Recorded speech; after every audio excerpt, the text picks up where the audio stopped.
What's going on, guys? My name is nroadie, and welcome to F1 2017 Throwback Career Mode Part 1.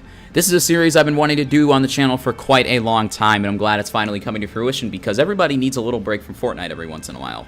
Anyway, we were just selecting our basic driver details and getting that out of the way.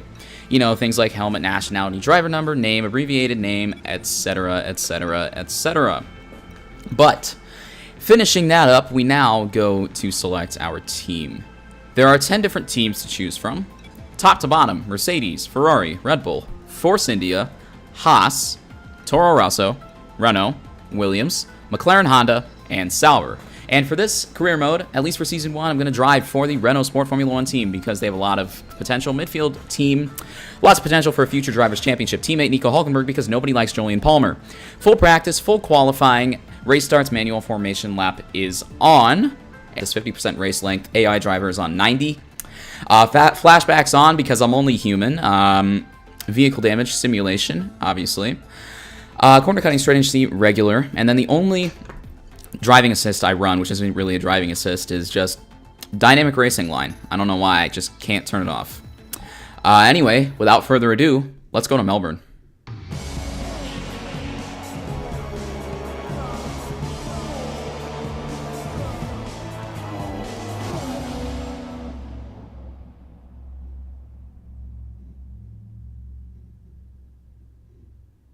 We're about to join the action in what is sure to be an interesting practice session here in Melbourne. It's not long until we get the session underway and we'll have some cars appearing out on the track. So as you do in any F1 race weekend here on F1 2017, you want to get those practice programs out of the way early. And the one I'm showing you guys here is the track acclimatization program, which is exactly that. These are some of my first laps in the Renault Formula 1 vehicle. And I was just trying to get a feel for the car, get a feel for the track. Once again, Melbourne is one of my favorite tracks to drive. And as for just the general structure of this series in general, it's going to be fast-paced as far as the editing style and the race style goes. You can see as we get a little squirrely out of that fast right-hander. But anyway, the editing style is going to be fast-paced. The races, I'm going to try to keep them concise and just stick to clips of the action. Not a whole lot of strategy because that's kind of boring. It's not very, captivating. You don't want to watch that, let's be real. So as you can see now, we're going through Sector 2, just getting through all those gates, trying to actually hit the gates in the first place. I love this left-right chicane, 6th gear, then right on the gas again. You can get away with cutting that corner a little bit. Just make sure not to track extend, the grass will kill you. Coming through now to Sector 3 for these two right-handers. Brake from 8th gear down into 4th gear to get that apex. Make sure to not run out too wide just on that curb a little bit, and then stay to the left, back to the right. Stay in 5th gear through this corner. Watch out for that gravel trap. Get back over to the right. Go from 6th gear down to 2nd for this penultimate corner. Clip that apex. Get on the gas early as you dare. 3rd corner, 3rd gear, 4th gear. Tailing all over the place through that last corner. That one's going to eat the rear traction up. But there's a hot lap of Melbourne. Gone purple for the track acclimatization program, so that's that. Now, something from a guy named Chris, who sits in a bus with other people, but I don't know their names.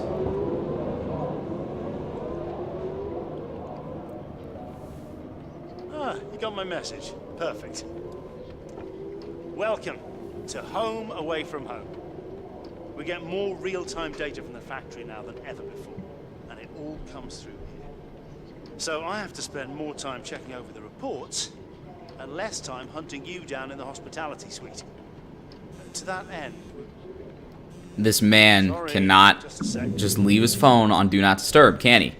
Yeah, Chris, is this important? I'm in the middle of something. Okay. Right. Just looking around. All those fake computer screens. Very captivating. Okay. Sorry about that. As I was saying, we've set up a desk for you at the front here. Oh, sweet. You get onto the network from your laptop, so make sure to check the R&D screen regularly. And let us know how you want to use the data that we've collected over the weekend and through the practice programs. Also, bear in mind that the news from the factory won't always be good. sometimes tests fail, like you've seen just now. And when that happens, we have to divert additional resources to fix it. C'est la vie, I'm I'm afraid. See. Alright, so sitting down now at the laptop, we got a little introduction to the resource points. Resource points provide you with a way to allocate funding to a specific area of development. Spending your resource points is key to improving the car and the team's overall performance. You'll gain the majority of your resource points for successfully completing practice programs, with additional resource points being gained for putting in a strong performance in both qualifying and race sessions. The team has allocated you 2,500 resource points to help kick off development. So, these resource points are obviously going to be vital to the car's development. And if we ever get out of this freeze frame, man, I would really love to continue on. So you can see there, we've got some resource points from the initial team allocation, bringing your total to about 2,600. Driver rivalry. Rivalry is a head-to-head battle across multiple race weekends between you and another driver. Comparison data is tracked and compared between each qualifying and race session. Winning rivalry awards you kudos within the team. So, in addition to resource points, our first rival is our teammate, of course, Nico Hülkenberg from Germany. Anyway, now, let's get right into it. What do you say we go to qualifying? Welcome to Melbourne, where qualifying for the Australian Grand Prix should be getting underway shortly.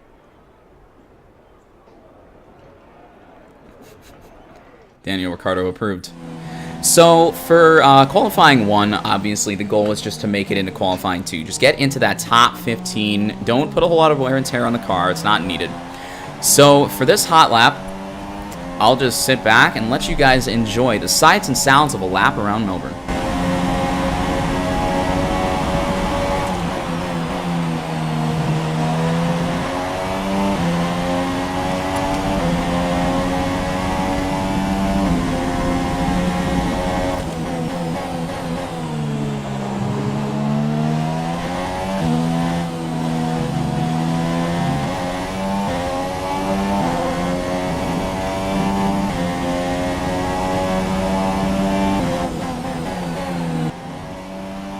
So coming now to the end of lap 1, like I was saying, the goal is just to get through the lap, just to put in a competitive time, and that's pretty much what we did here. You can see Felipe Massa goes provisionally fastest with a 126.7. Us, though, coming up to the line, we're going to set a 126.04, which I believe is plenty good enough to get us through to qualifying 2, so let's just go back to the garage and chill until then.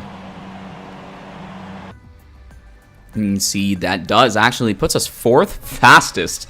Quite impressive compared to 12th. You can see now, coming to qualifying 2, I thought I could just skate through into Q3, just fast forward until the end of the session, and just put in 1 lap and just get through into that top 10. So you can see here, I'm letting everybody set a time before I go out, and you see 5 minutes, 6 minutes left in the session. How did that turn out for me, huh?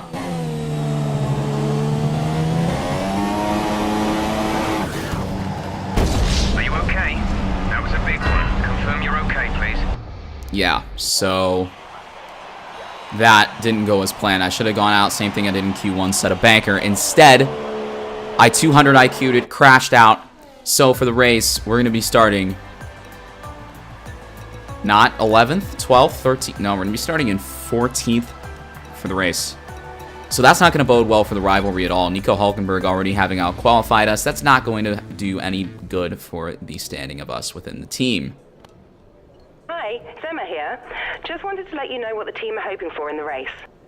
Maybe we can actually achieve these objectives as opposed to the qualifying ones. We just have to finish 13th or higher, beat Hülkenberg, and place 11th or higher in the championship. So ultimately, we want to place top 10, I think. That's going to be the main goal for the race.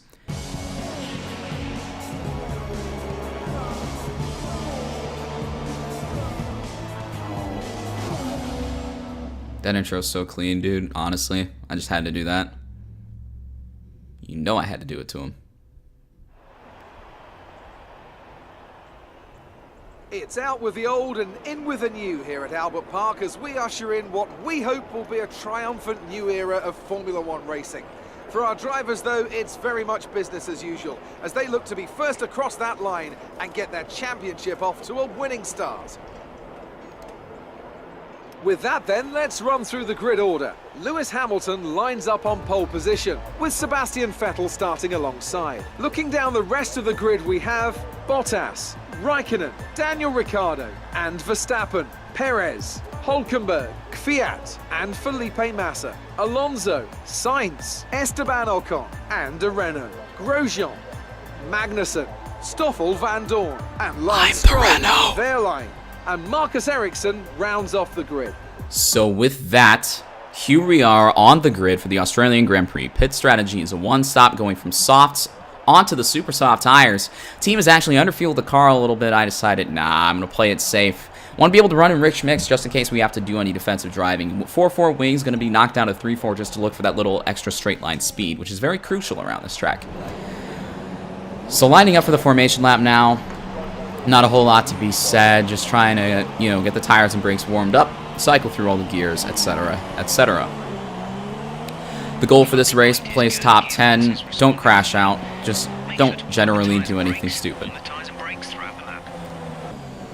So now here we are, Sector 3, formation lap, coming through these last few corners, getting ready for the start of something new. Race number 1 in the F1 2017 Throwback Career Mode Series, just about to get underway.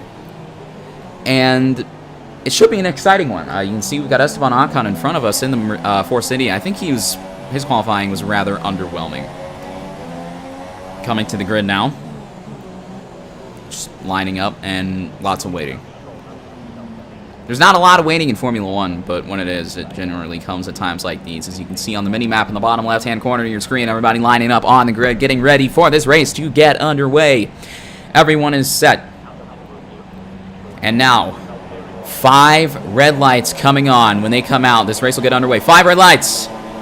And away we go for race number 1 of the F1 2017 Career Mode Series. Start's been pretty good, going to the outside of Carlos Sainz, looking to not collide with him as we head down into turn 1. Getting hit up the back by Grosjean, who's on our outside. We're going to take the inside line. Sainz going a little slowly on the exit, so we've made up one position already up into 13th. Next up is the Force India of Esteban Ocon. It's been a pretty good start from us in the Renault. And we're going to look for a way around Ocon and Alonso, who are actually squabbling quite a bit as we go down into turn number 3. Start. Can't complain. I mean, we didn't crash.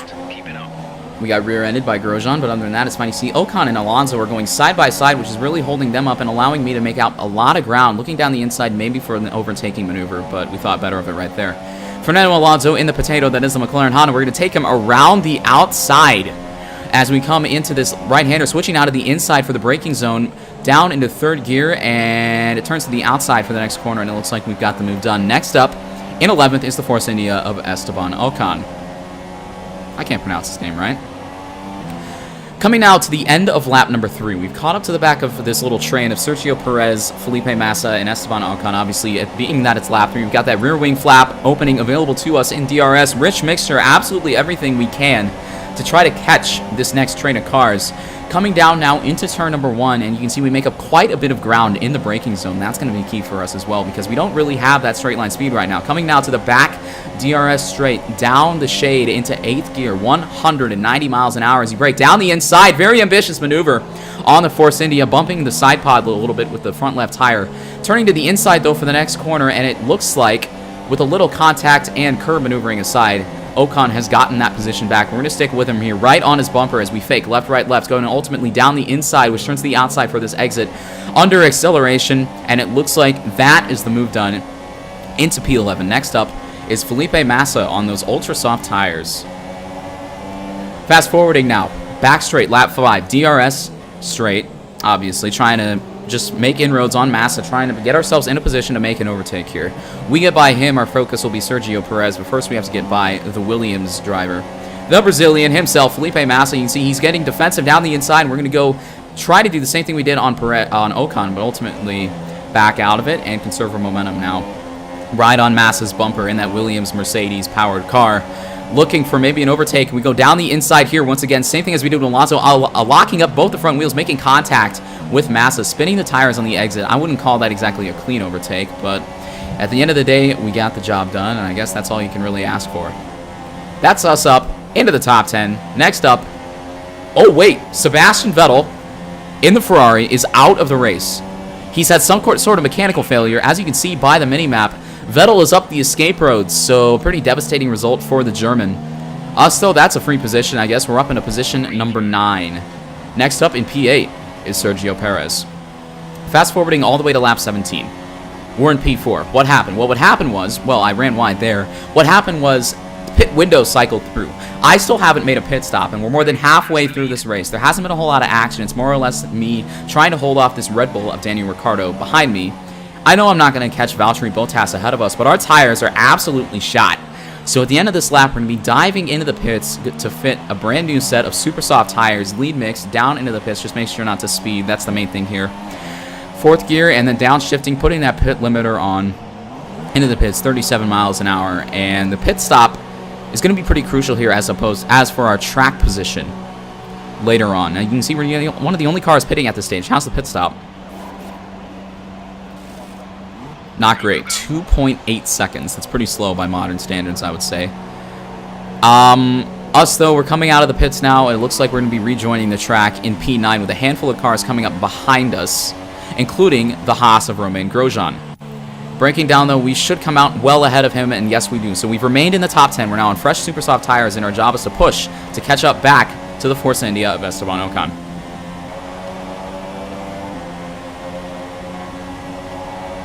So fast forwarding now to lap 20, going on to lap 21, and you can see we've got Ocon in front of us and Daniel Kvyat 7th and 6th. Us, though, trying to get past the Force India of Esteban Ocon. We've got DRS, but as does Ocon going down the inside into turn number 3. Once again, dive bombs are one of my favorite things in this game. So that's us up into P7, but now we've got to get back up to Kvyat in the Toro Rosso in P6. So fast forwarding to lap 21, the latter stages of it, 3rd sector, trying to get past Kvyat here. He's holding us up quite a bit, as you can see, in that Toro Rosso. Just really, he's overmatched. He has no place in P6, I don't think. And what's going on? I don't know. We're trying to go around the outside through this final corner. We got DRS, and it's going to be a drag race down the front stretch. Kvyat holding his own on the inside. We're going to take the outside around him into turn number 1, which turns to the inside for that exit, and it looks like we've made the move stick. That's us up back into position number 6. How about that, folks? So you can see we fast forwarded now all the way onto the last lap. You've noticed at the top left corner of the screen, the Mercedes of Valtteri Bottas is ahead of us in P5 on the ultra soft tires. There was no chance that we were ever going to catch him. I guess my main goal there was to hold off and pull away from the cars behind us, including Esteban Ocon and Daniel Kvyat, and we've done that quite well. So this race was just a lot of trying to hold track position, and ultimately I think that, coupled with a good strategy by Jeff, obviously the engineer at Renault, working for yours truly, he did a very good job of formulating a nice one-stop strategy that kind of differed from the rest of the field, especially those around me, because obviously the guys in the top 10 had to start on those ultra soft tires that they qualified on, meaning they would have to do a 2-stop strategy, and I think ultimately it worked out in our favor as we made up a total of 8 positions during this race. Obviously Kimi Räikkönen has crossed the line in first, so it's not a win for the Mercedes crew. Quite disappointing, especially considering Bottas is in P5. Us, though, I think our main goal here is to come in 6th place, just bring the car home, don't crash, none of that funky business. Anyway, enjoy the last sector this lap. Commentary free.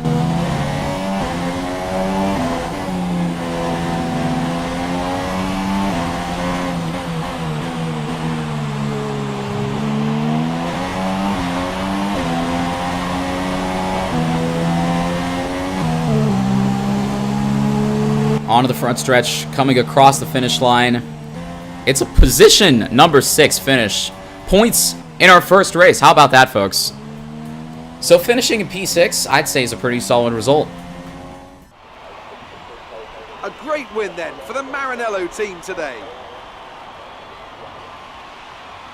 So, Ant, how exactly did they set themselves apart from the pack today? Well, I'd say it's just raw pace, plain and simple. I mean, we could sit here and talk about strategy all day, the overtaking, looking after the tyres, but at the end of it all, if you want to win, you need a package that's got the speed over everyone else, and that's exactly what they had today. So, here they come now, out onto the podium. Wherever you go, anywhere in the world, the prancing horse flags are dominant in the grandstands, and they're out in force again today. It's Ferrari on the top step once more.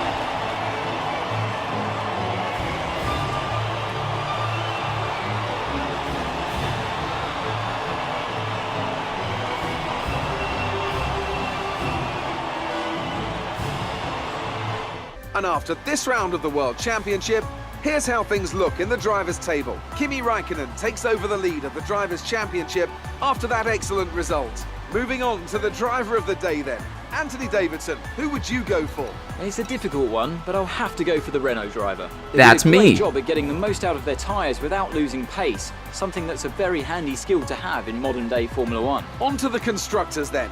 Mercedes move to the top of the table. After all that excitement, it's time for a lie down, I think. Thanks for joining us, and goodbye until the next race.